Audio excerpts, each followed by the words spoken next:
आपलं शहर आता स्मार्ट होत आहे। मग तुम्ही कधी स्मार्ट होताय? स्मार्ट न्यूजचे यूट्यूब चॅनल सबस्क्राइब करा, स्मार्ट बना। नोटिफिकेशनसाठी बेल आइकॉन पर क्लिक करा। नमस्कार, मैं ओमकार अंगड़ी। स्मार्ट प्लस के आज के समाचार में आपका स्वागत। नजर सबसे पहले सुर्खियों पर। चीन में कोरोना से हालत गंभीर है। आतंकवादी हमलों में 6 लोगों की मौत। यूक्रेन के हमले में रूसी बेस के 400 सैनिक मारे गए। कैपिटल वन द्वारा आयोजित वन एक्ट प्रतियोगिता। नागरिकों से बातचीत करने के लिए विधायक अभय पाटिल की नाश्ते पर चर्चा। सोलापुर की घटना के संबंध में मराठा रजक समाज का बयान। आधुनिक युग के देवता श्री सिद्धेश्वर स्वामी जी का निधन। बेलुंगल के निकट भीषण दुर्घटना में 2 की मौत।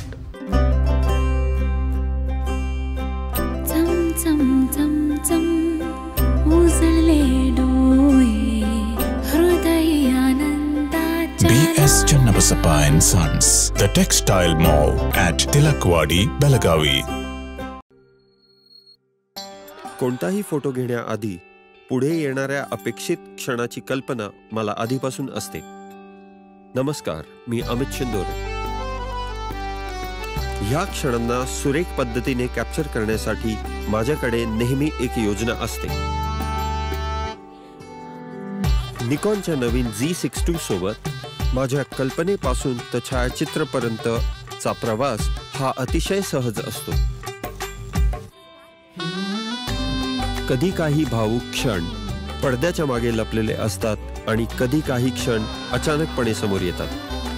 Z62 च्या 14 FPS मुळे मला हे क्षण अचूक पद्धतीने कॅप्चर करता येतात। कोणतीही गोष्ट सांगताना तुम्ही तुमच्या प्रेक्षकांना त्या प्रवासात घेऊन जाता। नमस्कार, मी रंजन झिंगाडे आणि मी प्रिफर करतो नवीन निकॉन Z62। त्याचा आय डिटेक्शन ऑटो फोकस फीचर ती कथा परिपूर्ण करतो। असे मौल्यवान क्षण फार काळ थांबत नाहीत। आता त्याच्या USB पॉवर सप्लायमुळे प्रत्येक क्षण आपण जिवंत बघू शकतो। प्रत्येक लग्न ही एक रंगीत चित्रकथा आहे। आता नवीन Z62 च्या कमाल डायनामिक रेंजमुळे प्रत्येक फ्रेम ही एक रंगांचा अविस्मरणीय अनुभव देते। The all new Z62 is truly a multimedia power house. अब समाचार विस्तार से। चीन में कोरोना ने बड़ा आतंक मचा रखा है। चीन में एक तरफ अस्पतालों में जगह कम पड़ रही है तो दूसरी तरफ कब्रिस्तानों में भी जगह कम पड़ रही है। आलम यह है कि यहाँ एक दिन में ही शंघाई के मुर्दाघर में 10,000 से ज़्यादा लाशें पहुँच गई। चीन से मिली खबर के मुताबिक यहाँ कोरोना मरीजों की संख्या तेजी से बढ़ रही है। यहाँ के एक अस्पताल के शवगृह का एक वीडियो भी सोशल मीडिया पर वायरल हो रहा है। शंघाई के एक अस्पताल ने हाल ही में अनुमान लगाया था कि शहर के 25 मिलियन लोगों में से आधे वायरस से संक्रमित होंगे। अस्पताल ने कर्मचारियों को भी लड़ाई के लिए तैयार रहने की चेतावनी दी है। पिछले कुछ दिनों में शंघाई में 120 आपातकालीन कॉलों की संख्या में वृद्धि हुई है। आंकड़ों के मुताबिक 28 दिसंबर को शंघाई में 120 को 48,534 कॉल किए गए और 7,400 एम्बुलेंस के चक्कर लगाए गए। चीन के मेनलैंड द पेपर द्वारा 30 दिसंबर को प्रकाशित एक रिपोर्ट के अनुसार नए संक्रमणों की संख्या बढ़ने के साथ ही आपातकालीन वार्डों में रोगियों की संख्या दोगुनी हो गई है। इससे आपातकालीन कर्मियों पर काफ़ी दबाव पड़ा है। आतंकवादी हमलों में 6 लोगों की मौत। जम्मू कश्मीर के राजौरी जिले में आतंकियों ने 14 घंटे में दूसरा हमला किया। रविवार शाम और सोमवार सुबह हुए इन 2 हमलों में 2 बच्चों समेत 6 लोगों की मौत हो गई। राजौरी के डांगरी गांव में रविवार शाम आतंकियों ने 3 घरों पर फायरिंग की। 4 नागरिक मारे गए और 6 घायल हो गए। सोमवार सुबह करीब 9:30 बजे इस फायरिंग में शहीद हुए प्रीतम लाल के घर के पास आतंकियों ने धमाका कर दिया। इसमें सानवी शर्मा और भाई बहन विहान कुमार शर्मा की मौत हो गई और 6 अन्य घायल हो गए। महज 14 घंटे के अंदर हुए 2 हमलों ने जम्मू कश्मीर को दहला दिया है। इस हमले के विरोध में राजौरी शहर और जिले भर में आक्रोशित प्रदर्शन हुए। राष्ट्रीय जांच एजेंसी की टीम मौके पर पहुंच गई है और मामले की जांच की जा रही है। जम्मू के अतिरिक्त पुलिस महानिर्देशक मुकेश सिंह ने जम्मू संभाग के आयुक्त रमेश कुमार के साथ घटनास्थल का दौरा किया। इस इलाके में सघन जांच की जा रही है और पूरे इलाके की घेराबंदी कर दी गई है। यहाँ एक और विस्फोटक मिला है। सिंह ने कहा कि सेना के पुलिस व्यापक तलाशी अभियान चला रही है।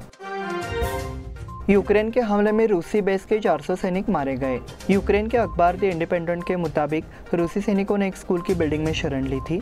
यूक्रेनी सेना ने मकीवका में हमले के बारे में विशेष जानकारी नहीं दी, लेकिन यूक्रेनी सेना द्वारा प्रदान की जाने वाली दैनिक जानकारी के अनुसार 30 दिसंबर को यूक्रेन के हमले में 760 रूसी सैनिक मारे गए। इस बीच रूस के रक्षा मंत्रालय ने कहा है कि यूक्रेन के हमले में हमारे 63 सैनिक मारे गए हैं। इस हमले में यूक्रेन ने अमेरिका में बने हिमर सिस्टम का इस्तेमाल करते हुए एक रॉकेट दागा। रूस के रक्षा विभाग ने कहा कि मकीवका में रूस के अस्थायी ठिकाने पर 6 रॉकेट दागे गए। इनमें से 2 रॉकेटों को रूसी सैनिकों ने मार गिराया, एक और 4 रॉकेटों ने 64 सैनिकों को मार डाला। कैपिटल वन द्वारा आयोजित वन एक्ट प्रतियोगिता। पिछले 11 वर्षों से कैपिटल वन संगठन के तहत 2 अलग अलग समूहों अर्थात बेलगाम डिस्ट्रिक्ट लिमिटेड स्कूल ग्रुप और इंटरस्टेट ग्रैंड ओपन ग्रुप में एक एक्ट प्रतियोगिता आयोजित की गई है। संस्था ने उक्त प्रतियोगिता के आयोजन में परिवर्तन करते हुए बेलगाम जिले के रंगकर्मी एवं देश विदेश से आने वाले रंगकर्मी को सही रंगशाला उपलब्ध कराई है। इसके अनुरूप प्रतियोगिता के स्तर को बढ़ाने और बेलगांव के नाटककारों को विभिन्न विषयों से गुणवत्ता वाले एक अभिनय नाटकों की दावत देने के लिए संस्था ने इस वर्ष पहली बार प्रारंभिक दौर का आयोजन किया। प्रारंभिक दौर के लिए तीनों राज्यों कर्नाटक, महाराष्ट्र और गोवा से भारी प्रतिक्रिया मिली और इस टूर्नामेंट के लिए कुल 28 टीमों ने अपनी भागीदारी दर्ज की थी। संगठन ने प्रारंभिक दौर में विशेषज्ञ परीक्षकों की मदद से कुल 28 टीमों में से 14 टीमों का चयन किया है। नागरिकों से बातचीत करने के लिए विधायक अभय पाटिल की नाश्ते पर चर्चा। बेलगाम दक्षिण विधायक अभय पाटिल ने नागरिकों के लिए नाश्ते पर चर्चा लागू की है। जनप्रतिनिधियों से चर्चा करने की आवश्यकता है ताकि नागरिकों के कुछ शिकायतों को उनके विभाग में समस्याओं के संबंध में हल किया जा सके। इसलिए विधायक अभय पाटिल ने इस गतिविधि की योजना बनाई है। पूरे दिन काम की हलचल में नागरिक नहीं मिलते हैं, इसलिए उन्होंने कहा है कि उन्होंने हर सुबह नाश्ते पर चर्चा की गतिविधि शुरू कर दी है।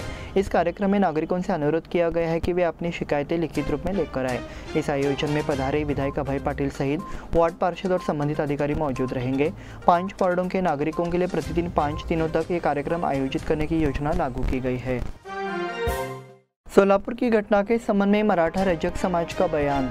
सोलापुर जिले की एक घटना जहां रजक व्यवसायी को गर्भवती पत्नी और बुजुर्ग पिता के साथ बेरहमी से पीटा, जिससे पूरे रजक समाज में आक्रोश फैल गया है। बेलगाम में मराठा रजक परीट और मडिवाल समाज के लोगों ने कलेक्टर कार्यालय के सामने धरना दिया और दोषियों पर कार्रवाई की मांग को लेकर बयान दिया। सोलापुर जिले के करमाला तालुका के शेलपत नाका गांव के कृष्ण महादेव सोनटक्के ने जब एक परिवार के कपड़े प्रेस करने के लिए पैसे मांगे तो परिवार के 4 सदस्यों ने लोहे की रॉड और डंडों से उसकी पिटाई कर दी। इसमें कृष्णा का पैर टूट गया और हमलावरों ने कृष्णा की 9 माह की गर्भवती पत्नी और बुजुर्ग पिता के बेरहमी से पिटाई कर दी। उनके खिलाफ सख्त कार्रवाई की मांग को लेकर मराठा रजक पल्ली और मडिवाल समाज बंधुओं ने आज बेलगाम में कलेक्टर कार्यालय के सामने धरना दिया और दोषियों के खिलाफ सख्त कार्रवाई की मांग को लेकर बयान दिया है। आधुनिक युग के देवता श्री सिद्धेश्वर स्वामी जी का निधन। आधुनिक युग के भगवान के रूप में प्रसिद्ध बीजापुर के ज्ञान योग आश्रम के श्री सिद्धेश्वर स्वामी जी का निधन हो गया। मंगलवार शाम को उनका अंतिम संस्कार किया गया। उनके अंतिम दर्शन के लिए भक्तों का सैलाब उमड़ पड़ा। उसके बाद उनके पार्थिव शरीर को खुले वाहन में बीजापुर के सैनिक स्कूल में लाया गया। श्री के पार्थिव शरीर को लिंगायत प्रथा के अनुसार फूलों की मालाओं से सजे खुले वाहन में रखा गया और पूरे राजकीय सम्मान के साथ सैनिक स्कूल परिसर में लाया गया। सैनिक स्कूल में पूर्व में तैयार विशाल मंच पर उनके पार्थिव शरीर को दर्शन के लिए रखा गया। सरकार ने श्री के सामने राष्ट्रीय ध्वज फहराकर श्रद्धांजलि अर्पित की। जनमानस कतार में खड़े होकर श्री के अंतिम दर्शन कर सके, इसके लिए जिला प्रशासन ने तमाम इंतजाम किए थे। भीड़ को नियंत्रित करने के लिए जगह जगह बैरिकेड्स लगाए गए थे। मंच के सामने मठाधीश के बैठने के लिए कुर्सियां रखी गई थी जहां श्री के नश्वर अवशेष थे। साथ ही गणमान्य लोगों के बैठने की अलग से व्यवस्था की गई। पुलिस ने शहर के चारों दिशाओं में महत्वपूर्ण स्थानों पर वाहनों की पार्किंग की व्यवस्था की। बेलहोंगल के निकट भीषण दुर्घटना में 2 की मौत। बेलहोंगल इंचल मार्ग पर सोमवार की रात 2 पहिया वाहनों की टक्कर में 2 लोगों की मौके पर ही मौत हो गई, जबकि 4 अन्य गंभीर रूप से घायल हो गए, लेकिन अधिक जानकारी नहीं मिल सकी। पुलिस सूत्रों ने बताया कि 2 बाइक पर 3 लोग सवार थे। पुलिस निरीक्षक पंचाक्षरी सलीमठ PSI F मल्लूर ने दौरा किया और निरीक्षण किया। बताया जा रहा है कि घायलों को इलाज के लिए सरकारी अस्पताल में भर्ती कराया गया है और आगे के इलाज के लिए बेलगाम रेफर कर दिया गया है। इस बुलेटिन में वक्त हो गया है छोटे से ब्रेक का। देखते रहिए स्मार्ट प्लस।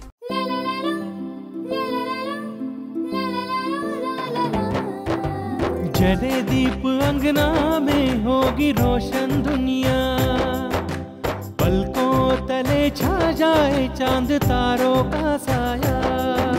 रंगोली में खिले रंग खुशियों की भी तरानी, तन मन झिलमिल जाए हर पल होंगी सुहानी। ये अटूट बंधन खिले हर आशियाना, रंग वस्त्रों का खजाना मन भाए आराधना। रंग वस्त्रों का खजाना मन भाए मारुति गली बेलगाम। मन भाए आराधना। बेलगाम वासियों के पसंद में उतरा उड़ान बार एंड रेस्टोरेंट। सोशल डिस्टेंसिंग का ख्याल रखते हुए हमारा स्टाफ देता है बेहतरीन सर्विस का विश्वास। यहां है पार्टी और फंक्शन के लिए 3 आलीशान हॉल, कारपोरेट डिनर मीटिंग के लिए 3 अलग कक्ष, IPL मैच देखने के लिए 3 बड़े स्क्रीन की विशेष सुविधा। इसके साथ ही साफ सुथरा किचन जहां हमारा वेल क्वालिफाइड स्टाफ देता है क्वालिटी और हाइजीनिक फूड की गारंटी। तो फिर खाने की हो बात तो आना परिवार के साथ। उड़ान बार एंड रेस्टोरेंट, लिंगराज कॉलेज के पास, बेलगावी। फोन 0831 2435 ब्रेक के बाद फिर से आपका स्वागत। बढ़ते अगले समाचार की ओर। किसानों ने मोर्चा निकालकर बेलगांव तालुका में रिंग रोड का विरोध किया है। किसानों की मांग है कि सरकारी इस रिंग रोड को रद्द करे और किसानों को राहत दे। महाराष्ट्र एकीकरण समिति ने आज तक किसानों के साथ हुए कई अन्यायों के खिलाफ आवाज़ उठाई है और उनके अन्याय को दूर किया है। फिर भी जब तक रिंग रोड का अन्याय समाप्त नहीं होता तब तक महाराष्ट्र एकीकरण समिति और किसान नहीं रुकेंगे। पूर्व विधायक तालुका महाराष्ट्र एकीकरण समिति के कार्यकारी अध्यक्ष मनोहर किनेकर ने चेतावनी दी। कृष्णा मेंढसे को गवाणकर पुरस्कार। 80 से अधिक वर्षों से जो मजदूरों, खेतीहार मजदूरों के न्यायाधिकारों के लिए सड़कों पर लड़ रहे कृष्णा मेंढसे को इस साल द गवाणकर स्मृति पुरस्कार देने का निर्णय पुरस्कार एवं स्मृति समिति की बैठक में लिया गया। बैठक की अध्यक्षता समिति के अध्यक्ष रविंद्र आप्टे ने की। संयुक्त महाराष्ट्र आंदोलन में गवाणकर के साथ कंधे से कंधा मिलाकर लड़ने वाले कॉमरेड कृष्णा मेंढसे को महाराष्ट्र कर्नाटक सीमा संघर्ष के लिए 11 महीने से अधिक समय तक जेल में रखा गया है। एक और भाषावर प्रांतीय ढांचे में कर्नाटक में रहने वाले मराठी भाषियों के न्याय अधिकारों के लिए संघर्ष करते हुए उन्होंने बेलगांव क्षेत्र में मजदूरों की कई लड़ाइयां अपने कंधों पर लाल रिबन के साथ लड़ी है। प्रगतिशील लेखक संघ की ओर से दूसरा मराठी साहित्य सम्मेलन 28 और 29 जनवरी को। प्रगतिशील लेखक संघ की ओर से दूसरा मराठी साहित्य सम्मेलन 28 और 29 जनवरी को आयोजित किया जा रहा है। इस बैठक के अध्यक्ष के रूप में वरिष्ठ साहित्यकार, साहित्य अकादमी पुरस्कार विजेता प्रोफेसर प्रवीण बांदेकर सावंतवाड़ी को चुना गया है और वरिष्ठ उद्यमी और शिक्षा क्षेत्र के एक प्रतिष्ठित व्यक्ति सुभाष ओवलकर को उद्घाटन समारोह के लिए चुना गया है। यह निर्णय प्रगतिशील लेखक संघ की बैठक में सर्वसम्मति से लिया गया। संघ के अध्यक्ष प्रोफेसर आनंद मेंढसे दूसरा मराठी साहित्य सम्मेलन मराठी विद्यानिकेतन के प्रारंभ में होगा और पूरा क्षेत्र इसका नाम फुले साहित्य नगरी रखा गया है। यह वर्ष सत्यशोधक समाज का 150वां वर्ष है और गांधी के बलिदान को 75 साल हो चुके हैं। ये पूरे सम्मेलन की केंद्रीय अवधारणा होने जा रही है। व्याख्यान और सेमिनार इस विषय का पालन करेंगे। होनगांव कोगनोली राजमार्ग के भूमि अधिग्रहण की अधिसूचना। होनगांव कोगनोली राजमार्ग को 6 लेन बनाया जा रहा है। इसके लिए राष्ट्रीय राजमार्ग प्राधिकरण द्वारा भूमि अधिग्रहण की विशेष अधिसूचना जारी की गई है। 23 गांवों के 400 से अधिक प्रभावित किसानों को 10 दिन के भीतर अपना बयान देना होगा। ये नोटिस केंद्र सरकार द्वारा राष्ट्रीय राजमार्ग अधिनियम 1956 द्वारा प्रदत्त शक्तियों का उपयोग करते हुए जारी किए गए हैं। किसानों को 11 जनवरी तक राष्ट्रीय राजमार्ग कार्यालय में भूमि संबंधी दस्तावेज, भूमि बिक्री शपथ पत्र, भूमि परिवर्तन आदेश की सत्यापित प्रति जैसे दस्तावेजों के साथ उपस्थित होना चाहिए। श्री राम सेना हिंदुस्तान द्वारा जागर कार्यक्रम संपन्न।